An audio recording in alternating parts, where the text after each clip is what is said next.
Hi there and welcome to the Gallop TV Preview Show for the 8-race meeting at the Vaal on the classic track, Tuesday the 30th of May. The first of the 8 races due off at 12:30, so that's the closing time for the bipot. As always, when previewing Highveld race meetings, we're joined by Alistair Cohen on the line. Alistair's been a busy body. He was in Durban on Saturday, Cape Town on Sunday. As you know, we record the show the day before, so he's just landed in Port Elizabeth this Monday morning. So, Alistair, you must have had a wonderful weekend. I've had a very good weekend, Graham. It obviously helps by the quality on offer at Hollywoodbets Greyville on Saturday. I absolutely love the Daily News 2000 race meeting. We see it again won, and he's likely to start the favourite for the Hollywoodbets Durbanville. I'm still not 100% convinced about the 3-year-olds, but I thought that win was out of the top draw. We'll learn a lot by the end of the Hollywoodbets Gold Challenge, which is less than a fortnight away. Hollywoodbets Kenilworth on Sunday was magnificent, and looking forward to being at the Vaal on Tuesday as well. But then I'll go missing for a little bit until Hollywoodbets Scottsville on Saturday, and then nothing for a week. So it's amazing the swings and roundabouts that we get in racing. But yeah, it's been a wonderful weekend. And with regard to this card, I actually don't mind it. It might not be the highest quality card that I've ever seen, but I don't think punters need to break the bank to potentially make a bit of money. In fact, the way I see it, Alistair, the Hollywoodbet Punters Challenge, that jackpot prize might be under threat. It's amazing how many times that jackpot prize has been won. It's quite incredible. No matter how easy the card looks, it's always tough to tip 8 winners. But this card, that jackpot could be under threat. I think it could be, Graham. The smaller fields, I think, will play into the punters' favour. There have been far harder cards where people have come away with a clean sweep, but hopefully one of us is on side this time around. But there are obviously a lot of very clever punters out there that are sitting, watching, and know quite a lot.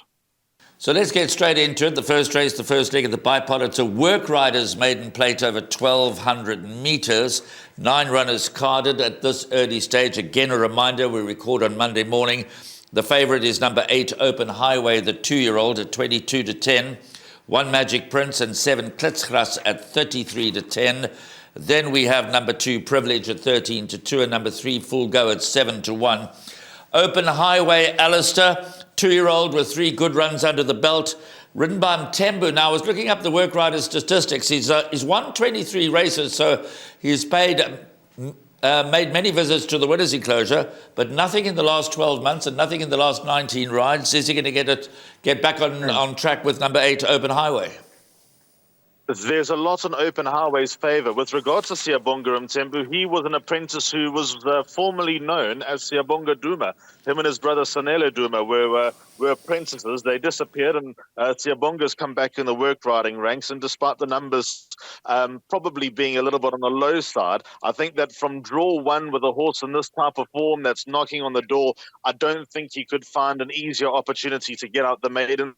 His last run behind Ambrim, going off 22-10 favourite, might have been a shade disappointing in that Ambrim just ran him off his feet in Open Highway, never had an answer throughout the race, but he's got by far and away the strongest form on offer. I've backed him up in the bipot. The bipot is my suggested bet on the card here, Graham, with number 7, Klitsgras, who I think is open to improvement. Vicky Lorena takes 1.5 kilos off the back, and Vicky's not had too many rides of late, and she's been hitting the winners. Just having a look at her record, 2 rides for 1 win for Vicky Lorena. That was down the straight on an absolute aimer, but she made no mistakes at all. And I'm interested to see how that Capsaicin form works out, because there was a lot of talk about him. He absolutely sauntered to victory on debut, but Klitsgras looked to be finishing off the race nicely, and he struck me as the type of horse that will enjoy going around the turn and will come on with the experience under the belt. So if there is a danger to number 8, Open Highway, it's number 7, Klitsgras. Maybe I'm getting greedy, but I'm hoping to double up in the bipot. They're the only 2 horses that I've got in.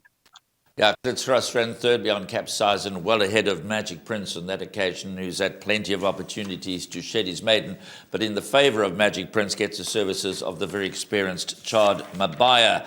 So Open Highway then, the pick of the field for the opening event, the first leg of the bipot, but as you heard from Alistair, he's going with number 7 and 8. Bankers are plenty to come in the next 3 races, in fact. So race 2, second leg of the bipot and first leg of the place accumulators, a maiden plate for fillies and mares over 1,200 metres.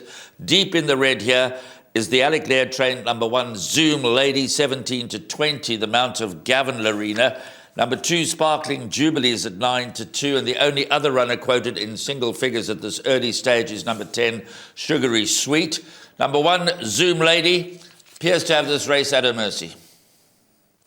She does, Graham. I think she's needed her 2 runs back after a year off the racetrack. She returned with a 4th behind Chrome Tourmaline, which was an encouraging effort when there was a touch of money for her. She might have been a trifle disappointing last time to get beaten by Glitter Fox, who was a long-time maiden, but had been banging on the door. And I just think that number 1, Zoom Lady, is just the next cab off the rank.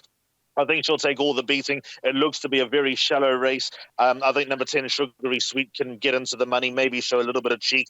I think we can read something into the fact that Gavin Lorena's jumped off Sugary Sweet to drive number 1, Zoom Lady. Number 2, Sparkling Jubilee, was carded to run a few weeks ago, but she ultimately got scratched. So I'm not sure that everything's been straightforward with number 2, Sparkling Jubilee. So I think that number 1, Zoom Lady, will be a very, very hard horse to beat. The improver in this race is definitely number 9, Naka Island, although this distance is likely to be a little bit on the short side, being a half-sister to promising staying filly Rarotonga Rose. I don't think it'll take much for her to improve from being 15 lengths back on debut to being 3 lengths back second time out. So a nice horse to include into your swingers and trifectas. So there we go. That's a wrap for race 2, the first leg of the place accumulator. Number 1, Zoom Lady, at 17-20, stands out. 3rd run after a very long rest, and she'll take all the beating.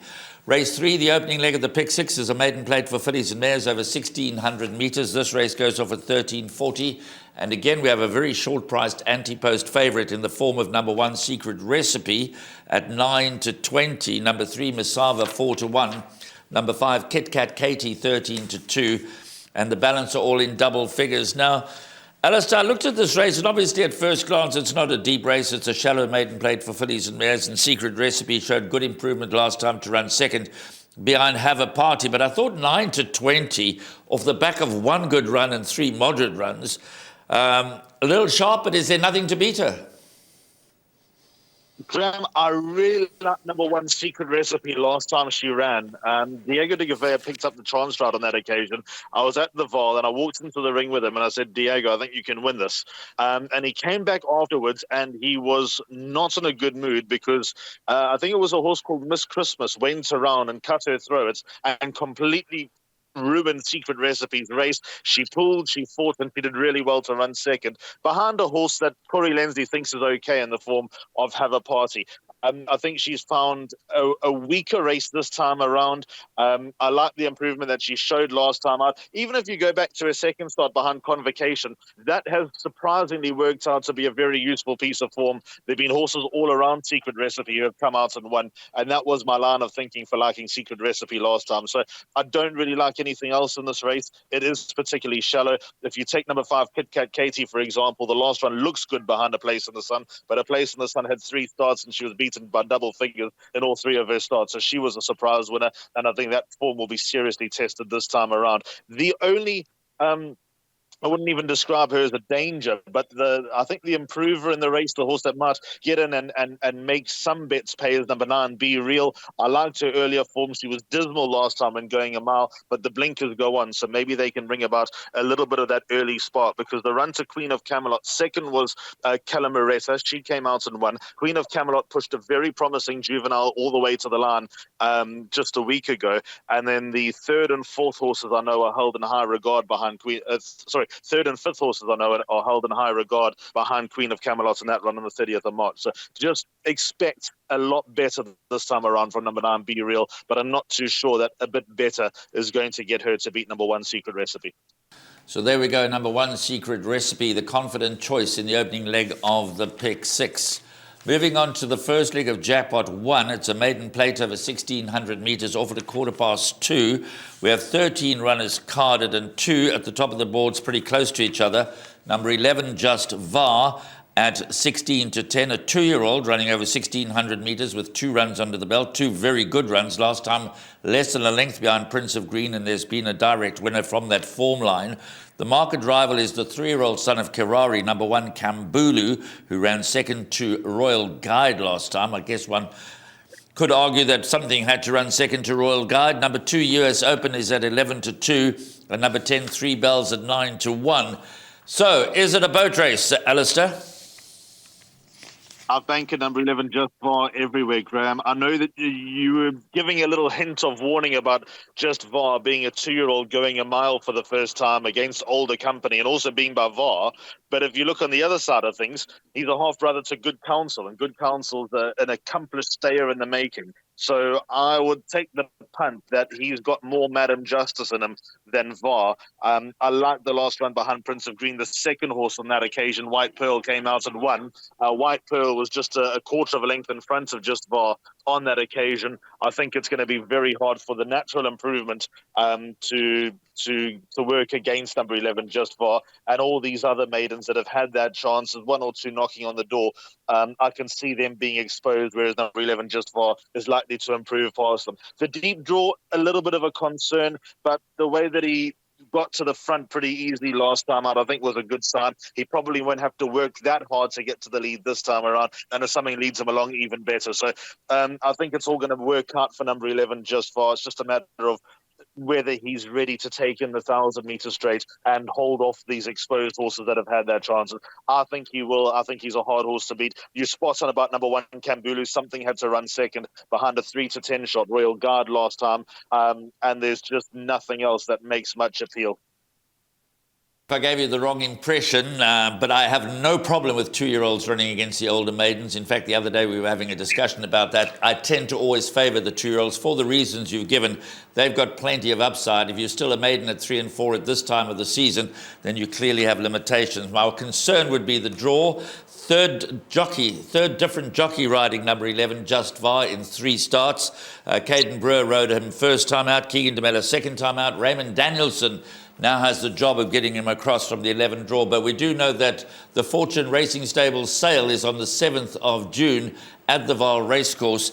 And obviously they're going to try and get as many to win before then as possible. So we're in the camp of number 11, Just Vaal, another banker on the card in race 4. As we go to race 5, the first leg of Jackpot 2, a maiden plate over 2,000 metres. And here number 1 is at 13-10, number 2, Miss Christmas, 19-10.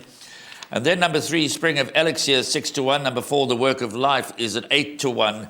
They're betting 10s and better the balance. Now, Alistair, to put this race into context, the average merit rating is 50. This has got to be about the weakest maiden plate that I've seen, certainly on paper, in a very long time in terms of the average merit rating of the field. It's not a strong race at all. I've gone 2 horses in the bar pot. They are 1 Antananarivo and number 2 Miss Christmas. Antananarivo is a fairly confident top selection. The only thing that worries me about Antananarivo is that she has run with Miss Christmas before and Miss Christmas beat her. However, Antananarivo has come along the right way. She's doing more right back than she was back then. Her second at her penultimate start was no surprise because she had turned the corner at work. She was just a very late developer. You know, is she much better than a rating of 62? Probably not. She'll be very lucky if she won a race off of 70, but I like to believe that she'll maintain her level of form and be a hard horse to beat. I thought the last maiden was just a trifle stronger than the penultimate start, but I do think that this race is probably weaker than both of those. So it's a good opening spot for her. Number 2, Miss Christmas, has been very, very, very costly to follow. However, she was at her penultimate start. That was the race with Secret Recipe, when she went up cutthroats with Secret Recipe and she completely fell out the back door. She's been kept racing quite a lot by Lucky Hudalakis. I'm not sure whether that's smacks of desperation, but draw 1, I suppose, at this level is too hard to turn up. So they're back to try again. The last run behind A Place in the Sun. If A Place in the Sun can beat you, then you are in a little bit of trouble. But like I said, the fact that Miss Christmas has beaten Antananarivo before, just be aware of that. It's not impossible that it happens again, but I'd be very, very disappointed if I didn't double up in my place accumulator and bar pot, and if one of them didn't win for the pick 6 and jackpot purposes. So there we go. Alistair going with numbers 1 and 2, with number 1 as the clear preference. And certainly if the handicapper's ratings are correct, then number 1 is going to win comfortably. Race 6, the first leg of the last pick 3, is an MR86 handicap over 1,800 metres. Now, things do get a little bit more interesting for the last 3 races in terms of trying to find some value. The handicap's a little bit more open. Number 7, American Biscuit at 3-1. Number 6, Bob's Your Uncle at 33-10. Number 3, Miller Hugh, just failed to get up last time for us, is at 4-1. Number 1, Nordic Rebel, the game-old 9-year-old that continues to run well and has been runner-up in his last 2 starts at 7-1. And number 2, Whispers of War, showing a return to a bit of form last time out. That's at 15-2. Those are the runners in this 10-horse field that are quoted in single figures. Give us your take on race 6. My take is that number 10, Haslo Grande, could be the horse they all need to beat because of Street Art's run in the Daily News 2000. I know that Street Art was never really a factor and didn't threaten those ahead, but the fact is that Street Art's probably going to wake up on Monday morning and have a much higher rating than what he had on Saturday afternoon. So I think Haslo Grande with a lightweight, I've always thought something of him. I'm not convinced he stayed 2,000 meters in that soft going last time out. I think he will ultimately get that trip, but I think that might have been a little bit more than he could chew off at that stage of his career. And I think that number 10, Haslo Grande, is a pretty reasonable each-way play. He's by no means a banker, he's by no means a good thing, but I'm expecting a lot more from him this time around, just the fact that he gets a lot of weight from horses. But there's a lot of dangers. Number 1, Nordic Rebels, an equine millionaire. He's maintaining form. He's run second at his last 2 starts. Another win would go down well for this rising 10-year-old that Erico Verdini's worked wonders with. Number 3, Miller Hughes in my play. He's been on my radar for a long time. He's probably crying out for 1,800 meters. That's probably exactly what he needs, exactly what he wants to win. Your Global Impact got the first run over him last time out and a few more strides. Miller Hughes wins, and he probably wins in a very appealing fashion. So you can't let him run loose. He'd be my second choice.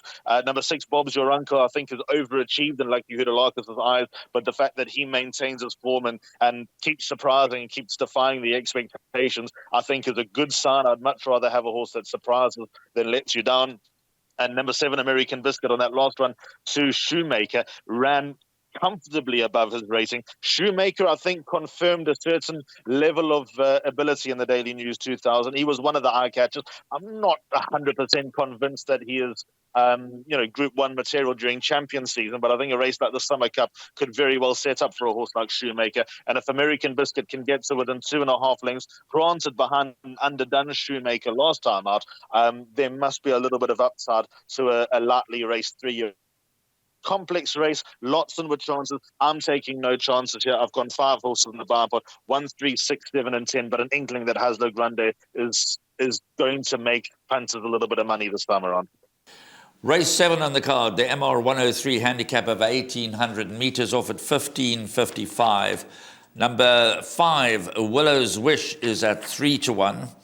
Number 2, Laguna Verde, is at 33-10. Number 10, Zuzan, who continues to run well and has won 3 of his last 5 starts and finished second in the other 2. That's at 33-10, carries bottom weight.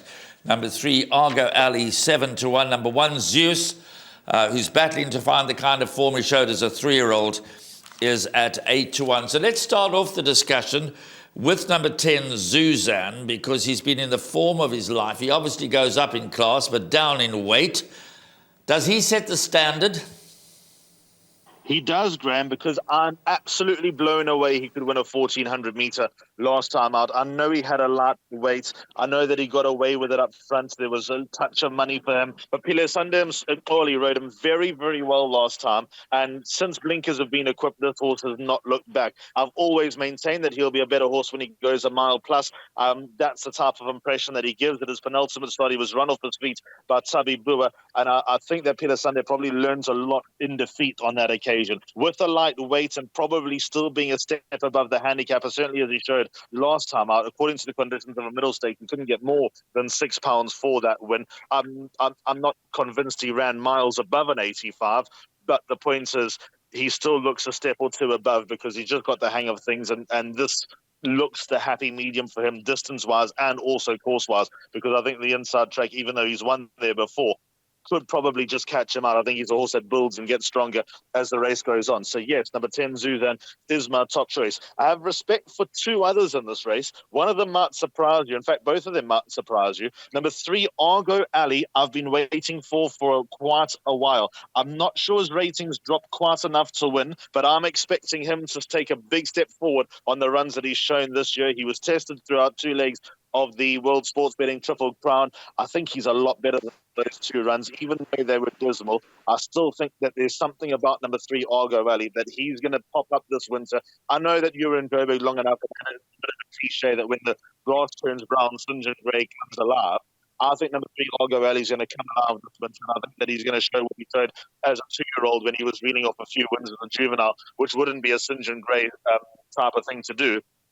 To run horses that early. And then I think number 6, Bold Fortune, also due a form return. The run in Gerald Rosenberg, I'm a bit iffy about. I know Gilded Butterfly ran the Willevington 2000. She was desperately unlucky on Saturday at Hollywoodbets Greyville. She finished a lot closer if she got a clear run. But what I'm getting to is that such soft going, they cancelled racing after the Gerald Rosenberg, and I think Gilded Butterfly was probably made to look a little bit better than for years, certainly with the second horse, Bless My Stars, having no answer to her. So all that form, being beaten 12 lengths in the Gerald Rosenberg, I think is not as bad as what it looks. And I think number 6, Bold Fortune, if she does come back to her earlier form, her best merit rating 105, she's down to a 91. I don't think she'll be all that far away here. Okay, and just to add to Argo Alley, what is interesting, he's only run on the Vaal Classic track twice for a win and a runner-up berth. So that's another pointer in favour of Argo Alley. So there you've heard it from Alistair. Zuzan sets the standard. His first choice, Argo Alley and Bold Fortune. What out for a much better run from Bold Fortune. As we move to the 8th and final race, MR81 handicap over 1,450 metres. The meeting closes out at 16:25. And the favourite here is last time out winner, number 3, Lord Varus from the informed Paul Matchett stable at 3-1. The consistent number 4, Future Wolf, is at 9-2. 6, Rain or Shine, is at 5-1. 1, Bloomington at 6-1. 8, Back to Basics, and 10, Funky Music. Funky Music, interesting runner. There's a form update, beat Wakas on the 25th of May. His merit rating's gone up to 65, but all that does is bring him into the race not under sufferance. His weight doesn't go up. And JP2000, another interesting runner. He lost his rider at the start last time out, but was starting to show signs of coming back to form before that. So not an easy way to end the card. MR81 handicap, 1,450 metres. Vaal Classic track. We go around the corner. Right-handed turn. What's your fancy in the lucky last?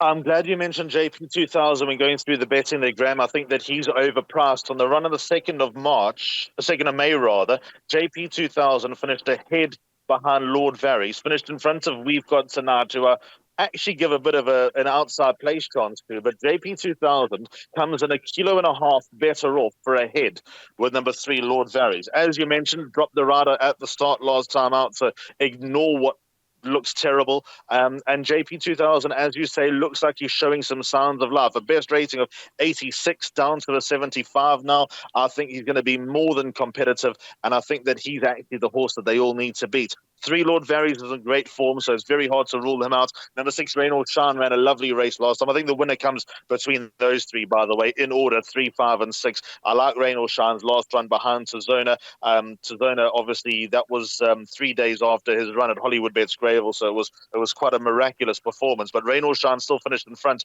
of a few useful horses last time out, so I've got a little bit of respect for him. And then of the others, I think it's 2 thought for Future Wolf, and I think Bloomington's a better horse on the Turfentine inside track. So I'm pretty strong that the winner's going to come from one of those 3. As you say, the form update for number 10, Funky Music, is well into the picture. There's no reason why he can't back up his win 5 days later, but I think that he's the type of horse that Paul Matson would be prepared to run down the straight a lot more often than around the bend, because he showed good resolve and good guts for the straight course last time out. So that was also after a break, so maybe the second run could be coming a little bit too soon. Maybe I'm clutching at straws with number 10, Funky Music. Maybe I'm shortchanging him, but I think number 5, JP2000 is the value and overpriced. So there we go. Those are the 8 races. So we wrap the show with Alistair with his suggested bipot. It's a bipot perm that is comfortably affordable with 3 bankers and 5 horses in the last leg. So take us through your bipot, Alistair. So first leg, which runs in race 1 at 12:30, it's 7 and 8, Klitspas and also Open Highway. Then 3 bankers, so Banker 1 Zoom Lady, but Banker 1 Secret Recipe, but Banker 11 Just Vaal, and then 1 and 2 in the penultimate leg, Antananarivo and Miss Christmas. But there I'm hoping I'm 4 times in, and then the last leg I'm actually hoping to be 8 times in. Number 1 Nordic Rebel, 3 Miller Hugh, 6 Bob's Your Uncle, 7 American Biscuit, and number 10 Haslo Grande. But I would also bracket number 2 Whispers of War, and if we do succeed in the bar pot, I'd keep a few shekels away for number 5 JP 2000 each way in the last race. There we go. Once again, thanks to Alistair Cohen for joining us for this preview of the Vaal race meeting. Alistair, thanks very much.